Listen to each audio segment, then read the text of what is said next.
After the worm riding test, my second most favorite scene in Dune Part 2 is of course the attack on the Emperor, where the Fremen blow up the shield wall and their armies pour into the valley, riding giant worms. It's safe to say that I had an orgasm and a heart attack simultaneously when I first saw this in the theater. However, after my third cinema viewing, after my near-religious nerd spasms subsided, I started noticing a few things here and there that were kinda dumb, and this was one of the more obvious ones. The army positions at the time of the Arakeen raid. So we've got this valley surrounded by mountains, which is safe from sandstorms, and which is where the Emperor has deployed his forces. There are 3 Fremen armies surrounding it. Paul is up north with the fundamentalists. Stilgar is west with his sandworm riders, and to the east, there's Chani with her Legion of Fedaykin. And the plan is the following. Paul is gonna fire his nukes from the north and blow up the mountain wall at the spot where Stilgar is, so that he can ride in with his worms and quote-unquote distract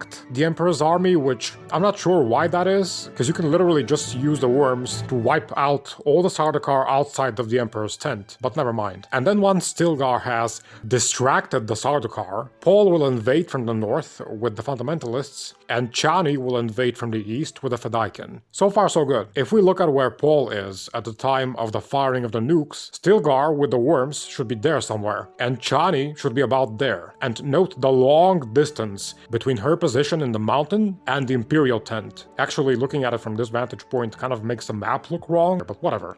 We blow up the wall, Worm Army comes in to just distract the enemy, at which point, once they've been properly distracted by literally mass burying them alive and squishing them like toothpaste, Paul is then ready to invade from the north, while dramatically waving his cape in the wind, and Chani's army is ready to launch their attack from the east. And so they suddenly pop up from the sand, and the camera pans around to show that they're almost at the foot of the Imperial tent. Remember the long distance between Chani and the tent before the nukes were fired? How the hell did they get so close that fast? And not only that, but they also had the time to masterfully bury themselves in the sand to blend in without the enemy noticing them getting close at all? So either this was done in a dumb way, or I'm having a no-brain day.